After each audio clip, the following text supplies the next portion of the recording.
வணக்கம். 7 வரை இன்றைக்கு உங்களை வரவேற்கிறோம். மாற்றுத்திறனாளிகளும் செய்திகளை புரிந்து கொள்ள உதவுவதற்காக நம்மோடு அரங்கத்தில் இருக்கிறார் திருமதி விஜயா பாஸ்கரன். இனி தலைப்பு செய்திகளை பார்ப்போம். நாடாளுமன்றத்தின் மழைக்கால கூட்டத்தொடர் செப்டம்பர் 5ஆம் தேதி வரை நீட்டிப்பு. உணவு பாதுகாப்பு உள்ளிட்ட மசோதாக்களை நிறைவேற்றுவதற்காக மத்திய அரசு நடவடிக்கை.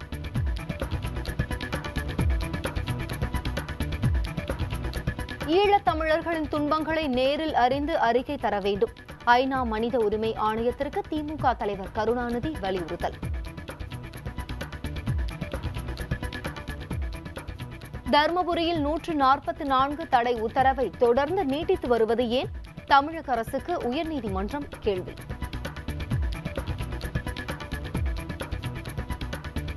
மும்பையில் பெண் பத்திரிகையாளரை பாலியல் வன்கொடுமை செய்த சம்பவம் தொடர்பாக ஒருவர் கைது. குற்றவாளிகள் மீது கடும் நடவடிக்கை எடுக்க மகாராஷ்டிர அரசுக்கு மத்திய அரசு உத்தரவு. நாடாளுமன்ற மழைக்கால கூட்டத்தொடர் செப்டம்பர் 5ஆம் தேதி வரை நீட்டிக்கப்பட்டுள்ளது. முக்கிய மசோதாக்களை நிறைவேற்ற வேண்டியிருப்பதால் கூட்டத்தொடரை நீட்டிக்க மத்திய அரசு முடிவெடுத்திருக்கிறது. முன்னதாக வரும் 30ஆம் தேதி வரை கூட்டத்தொடர் நடைபெறும் என அறிவிக்கப்பட்டிருந்தது. இந்நிலையில் மக்களவை நாளை நடைபெறும் என அறிவிக்கப்பட்டுள்ளதால் அணுசக்தி பாதுகாப்பு ஒழுங்குமுறை அமைப்பு மசோதா, தகவல் பெறும் உரிமை சட்ட திருத்த மசோதா உள்ளிட்டவை விவாதத்திற்கு எடுத்துக் கொள்ளப்படும் என தெரிகிறது. வரும் திங்கட்கிழமை உணவு பாதுகாப்பு மசோதா மீது மக்களவையில் விவாதம் நடத்த திட்டமிட்டுள்ள அரசு அதற்கு முன் எதிர்க்கட்சிகளோடு ஆலோசனை நடத்த முடிவு செய்துள்ளது. தொடர் அமளி காரணமாக நடப்பு மழைக்கால கூட்டத்தொடரின் பெரும்பாலான நாட்களில் நாடாளுமன்ற பணிகள் முடங்கின. மும்பையில் பெண் பத்திரிகையாளர் பாலியல் வன்கொடுமைக்கு ஆளாக்கப்பட்டதை கண்டித்து மாநிலங்களவையில் பெண் எம்பிக்கள் முழக்கமிட்டனர். மத்திய உள்துறை அமைச்சர் சுஷில்குமார் ஷிண்டேவின் சொந்த மாநிலத்தில் பெண்களுக்கு பாதுகாப்பு இல்லை என எம்பிக்கள் விமர்சித்தனர். இதற்கு பதிலளித்த உள்துறை இணை அமைச்சர் ஆர்பிஎன் சிங், குற்றவாளிகள் மீது கடும் நடவடிக்கை எடுக்க மகாராஷ்டிர அரசுக்கு அறிவுறுத்தப்பட்டிருப்பதாக கூறினார். பிற்பகல் 2:30 மணியளவில் நிலக்கரி சுரங்க ஒதுக்கீடு தொடர்பான ஆவணங்கள் காணாமல் போனது பற்றி அமைச்சர் ஸ்ரீ பிரகாஷ் ஜெய்ஸ்வால் அறிக்கை வாசித்தார். ஆனால் தெலுங்கானாவுக்கு எதிர்ப்பு தெரிவித்து எம்பிக்கள் சிலர் முழக்கமிட்டதால் விவாதத்தை தொடங்காமல் மாநிலங்களவை திங்கட்கிழமை வரை ஒத்திவைக்கப்பட்டது. இதனால் விவாதத்தில் பிரதமர் விளக்கமளிக்க முடியவில்லை. முன்னதாக தெலுங்கானா பிரச்சனையால் மக்களவை 2 முறை ஒத்திவைக்கப்பட்டது. அவை மீண்டும் கூடிய போது தொடர்ந்து அமளியில் ஈடுபட்ட 8 காங்கிரஸ் எம்பிக்கள் மற்றும் 4 தெலுங்கு தேசம் கட்சியின் எம்பிக்களை 5 அமர்வுகளுக்கு சஸ்பெண்ட் செய்வதாக சபாநாயகர் மீராகுமார் அறிவித்தார். இதனால் கூச்சல் குழப்பம் ஏற்பட்டதால் மக்களவை நாளை வரை ஒத்திவைக்கப்பட்டது.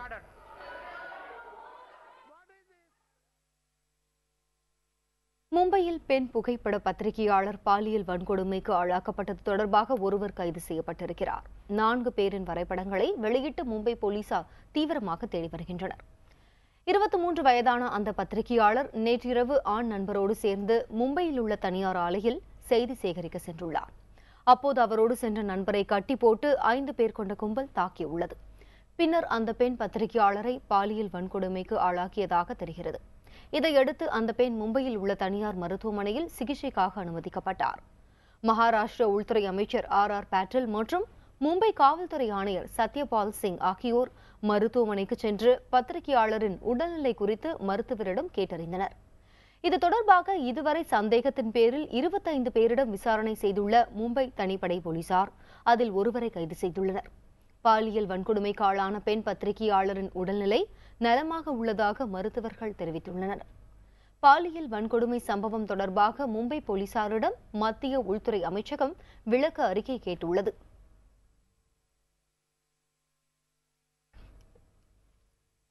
மும்பையில் பெண் பத்திரிகையாளர் 5 பேர் கொண்ட கும்பலால் பாலியல் வன்கொடுமைக்கு ஆளாக்கப்பட்ட சம்பவத்தை கண்டித்து மும்பையில் ஆர்ப்பாட்டங்கள் நடைபெற்று வருகின்றன.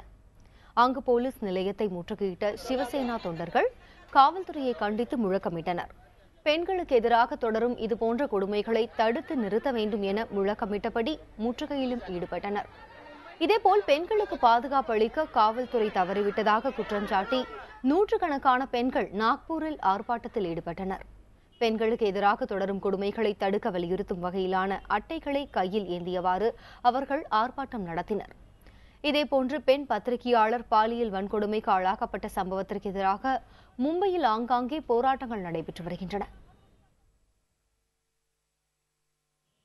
மும்பையில் பெண் புகைப்பட பத்திரிகையாளர் ஒருவர் பாலியல் வன்கொடுமைக்கு உள்ளானது நாடு முழுவதும் அதிர்வலைகளை ஏற்படுத்தியுள்ளது. இந்த சம்பவத்திற்கு அரசியல் தலைவர்கள் கண்டனம் தெரிவித்துள்ளனர்.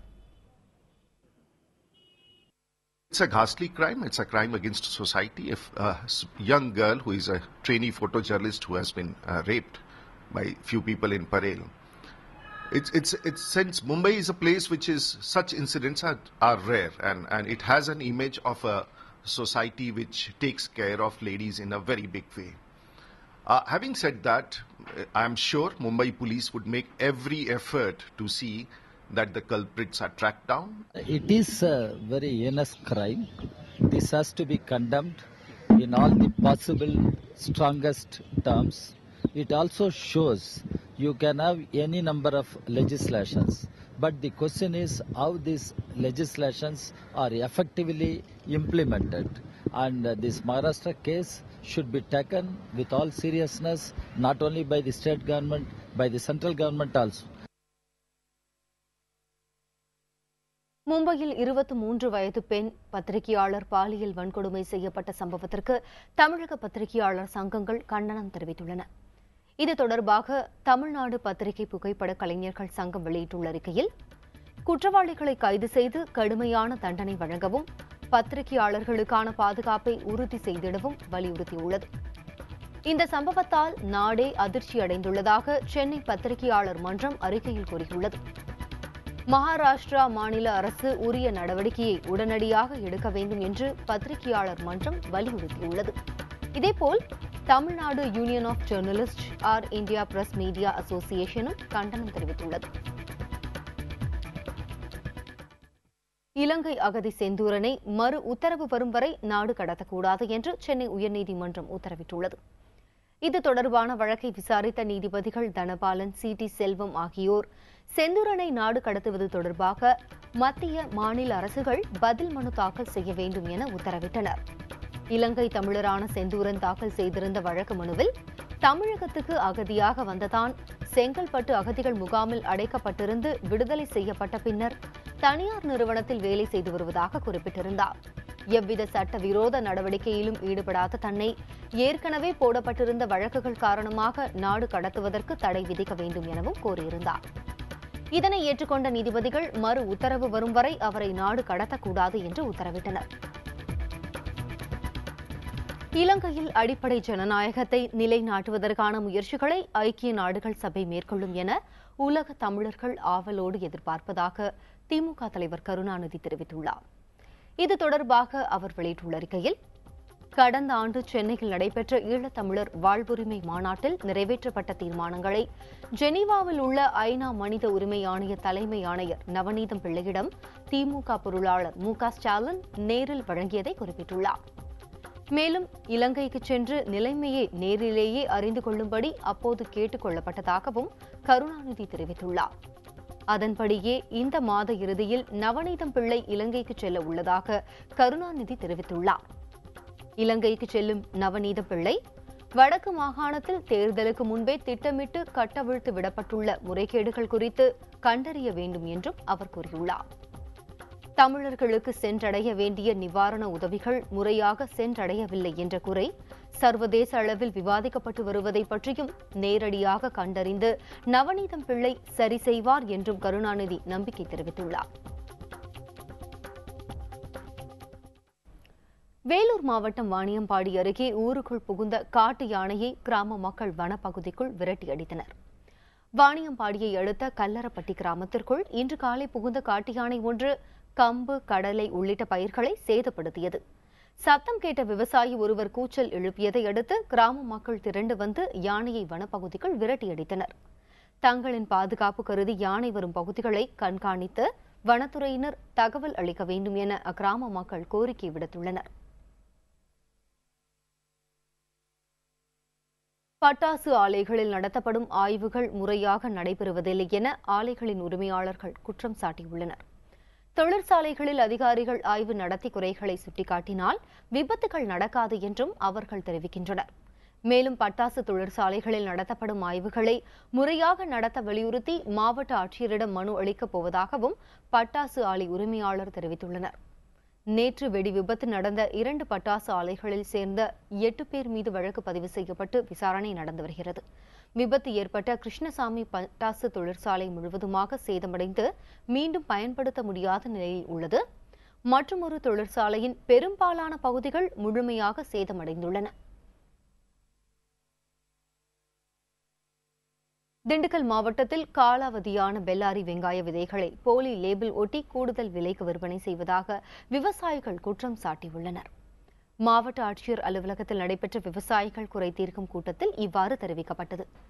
ஒட்டன்சத்திரம் பகுதியைச் சேர்ந்த விவசாயிகள் தோட்டக்கலைத்துறை சார்பில் பெரும் மோசடி நடந்துள்ளதாக குற்றம் சாட்டி வாக்குவாதத்தில் ஈடுபட்டனர். தோட்டக்கலைத்துறை அதிகாரிகள் காலாவதியான வெங்காய விதையை போலி லேபிள் ஒட்டி கிலோ 250 ரூபாய்க்கு விவசாயிகளிடம் விற்றுள்ளதாக புகார் தெரிவித்தனர். அதன் உண்மையான மதிப்பு 240 ரூபாய் என்றும் விவசாயிகள் கூறினர். இதுகுறித்து விசாரணை நடத்த நடவடிக்கை எடுப்பதாக மாவட்ட ஆட்சித்தலைவர் வெங்கடாச்சலம் உறுதியளித்தார். பாமக சட்டமன்ற உறுப்பினர் ஜெயகுருவை 3வது முறையாக தேசிய பாதுகாப்பு சட்டத்தின் கீழ் கைது செய்ததற்கான காரணத்தை தமிழக அரசு தெரிவிக்க வேண்டும் என்று சென்னை உயர்நீதிமன்றம் உத்தரவிட்டுள்ளது. ஜெயங்கொண்டம் தொகுதி சட்டமன்ற உறுப்பினர் ஜெயகுரு தேசிய பாதுகாப்பு சட்டத்தில் கடந்த ஏப்ரல் மாதம் கைது செய்யப்பட்டு ஜூன் மாதம் விடுவிக்கப்பட்டார். பின்னர் 2வது முறையாகவும் தேசிய பாதுகாப்பு சட்டத்தில் கைது செய்யப்பட்டு சிறையில் அடைக்கப்பட்டார். இந்நிலையில் அவரை விடுதலை செய்யும்படி மத்திய உள்துறை அமைச்சகம் மாநில அரசுக்கு நேற்று தகவல் அனுப்பியது. இதனையடுத்து இன்று அவர் விடுவிக்கப்படுவார் என்று எதிர்பார்க்கப்பட்ட நிலையில் குரு மீண்டும் தேசிய பாதுகாப்பு சட்டத்தின் கீழ் கைது செய்யப்பட்டுள்ளதாக தமிழக அரசு தரப்பில் தெரிவிக்கப்பட்டது. இதனை எதிர்த்து குரு தரப்பில் தாக்கல் செய்யப்பட்ட அவசர மனு சென்னை உயர்நீதிமன்ற நீதிபதி தனபாலன், சி.டி. செல்வம் ஆகியோர் முன்பு விசாரணைக்கு வந்தது.